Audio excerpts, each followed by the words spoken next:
Are you in the process of switching your manufacturing to the US?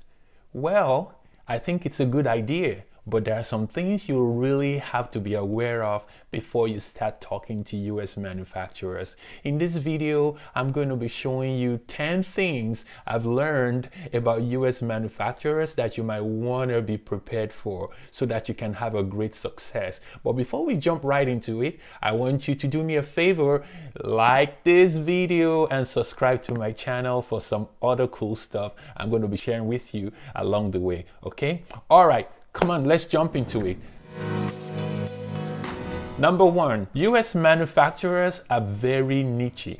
Like in China, I've been sourcing products in China for over 20 years. When you want to source a product in China, you send the Chinese manufacturer your photo or your video or some link, and it's going to take a look at it and be like, oh yeah, I can make that. Even though he really cannot make it, right?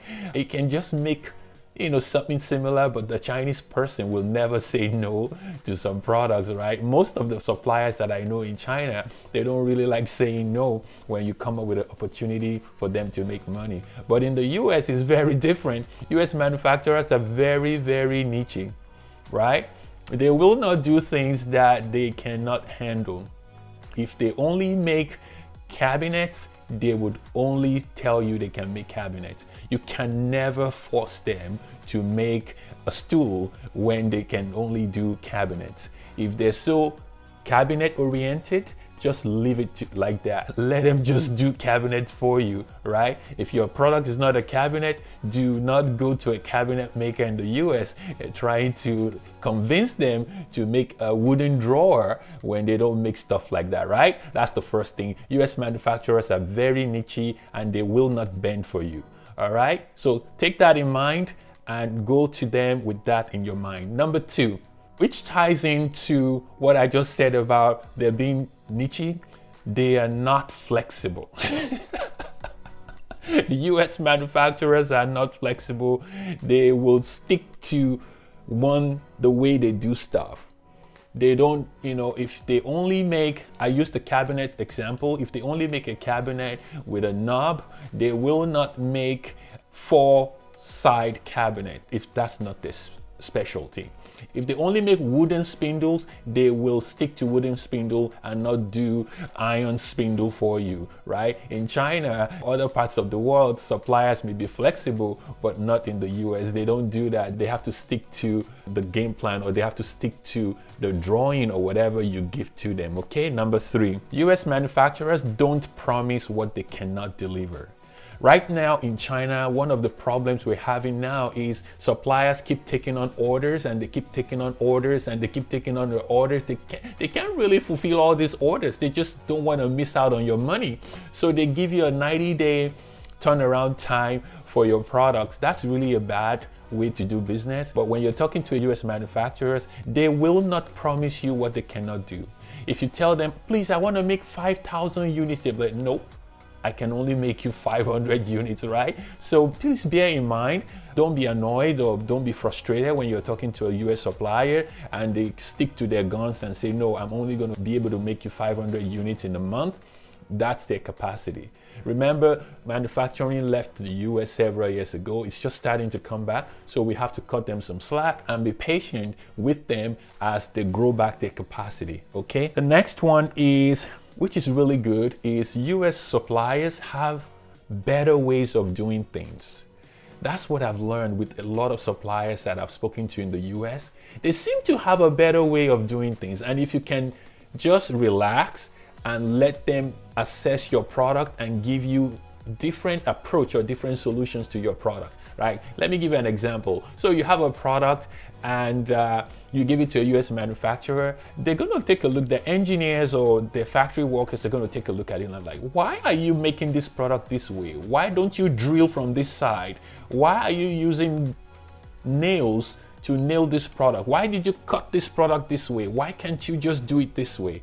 I was in a meeting yesterday actually with a very, very respectable industrial designer who has been in the forefront of US manufacturing for a long time. This guy is in his late 50s, and he looked at a product that we wanted to make. I wanted his advice or opinion on some of the products I'm making for some customers in the US.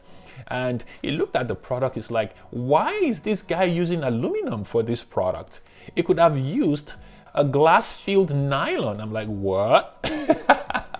What is that? He's like, well, and then he went to his little room, brought out some real cool products that they used a different material to make. I'm like, wow, that looks cool. The guy was like, yeah, why is he spending so much money on aluminum when he could have made the same product with this material? It's cheaper, it's faster, it could be made in the US. So bear in mind and give your US suppliers room to help you think of a better way of doing your product, and you'll be so happy that you did. All right, the next one is a not so good one. When you're talking to US suppliers, they usually take their time to give you quotes. In China, you can get a quote in 24 hours, not in the US. I'm sorry.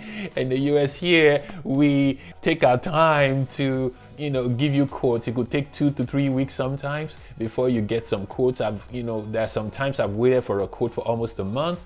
And there's some suppliers that didn't even reply me anymore. So bear that in mind, be very patient. They're gonna take their time to really study your product to make sure that they're not gonna quote you the wrong way, because they don't wanna come back with a different quote, realizing they made some mistakes. So they take their time to do the quoting, okay? So bear that in mind. The next one is the pricing. This is what everybody asks me when I'm doing webinars or seminars or whatever. The number one question people ask me is, what is the price difference making products in China or making it in the US? And I'm like, well, it ranges. It could be from 30% to 200%. Now, if you're not married to a material, then you can really reduce the price of your production in the US. So bear in mind that it's going to cost you more for that US premium, but the quality, the build is going to be way different, and then you can charge more for made in the US tag that you're going to put on your product. So the labor in the US is higher. That explains why the price is a lot higher here to make too. The best way to factor in this cost is really to add up what it would cost you to ship this product from China and to receive it here, and how long it's going to take. In the US, this pretty much take you 20 days to make it, but in China it's going to take you 30-35 days, and then you're going to spend another 40 days to ship it here, and your money's tied down for like 90 or 100 days. But in the US, you can actually use credit card, to pay for this product, and in 30 days is when you pay. So you're not actually outlaying your money, for a long time. So those are the things to factor into the cost, so that you wouldn't be deterred when you hear US pricing is double or triple what you're paying in China. For small products, it may not make too much difference, but for big products, it could be a game changer for you, or it could be a deal breaker for you. So just bear that in mind, all right? The next one is, like I said, the US has invented better materials to replace old materials, right? When you're talking to them, explore materials options that you could find in the US. Do you know that most of the chemicals used in making products in China are actually made in the US? Yes, you hear that from me. Many chemicals, many materials that are being used in Chinese factories or other parts of the world are actually US made. So they will ship the chemicals or the materials to Asia, and then they'll convert it into sheets or whatever, and they'll make your product, and then you bring it back to the US. Why don't you just get it here and have it all made here if you can, right? So talk to your US manufacturer, make sure you give them room to suggest other materials for you. You will be happy you do at the very end. The next one will be, US suppliers need a lot of details before they can give you a quote. So you can't just send them photos and dimensions and they will come up with a quote for you. They need a little bit more details. They usually ask for more details than a Chinese supplier. They will ask you for production drawings. They will ask you for detailed specs. They will ask you for technical drawing, tensile strength, what kind of thickness of your aluminum, what kind of thickness of your... They're so detailed when they want to quote you on your product. So be patient. Don't be turned off because they're asking you too many questions. They just don't want to get the quote wrong, right? So bear that in mind. The next one will be ready to source multiple components of your products from different suppliers in the US. So when you go to a US manufacturer, you want to make a wooden box. They're going to tell you, well, we can make the box, but we cannot make the handles. You'll be like, but I want a finished product. Yeah, we're box specialty companies and we only make the box. We don't make the metal handles. We don't make the nickel handles. Don't worry about it. Be ready to make multiple components and then have all these components shipped to your 3PL to be assembled together. Like in our 3PL, we assemble products a lot. So you may want to consider, you can reach out to me at the bottom of this video. I'll post a link to reach out to me if you want to go that route, whereby we make different components of your product in different US suppliers facility. Some facility might be in Vermont, some facility might, they might be making the spindle in Iowa, and then making the box in Vermont, and then making the final finish in Pennsylvania or whatever. So you can bring it all together and have it made. In China, the Chinese guys actually doing the same thing. It's just that the factories are closer together. So it would have the wood cut out from a factory and then shipped to another factory for finishing and then shipped to another location for a final assembly. It's the same way here in the US. It's just that most of these factories may be far apart from each other and they may not work with each other and they may not know each other. That's okay. That's okay. That's why you need an expert to help you bring it together. All right? The last things I discovered from US manufacturers is that 70% of the product cost is in labor. Yes.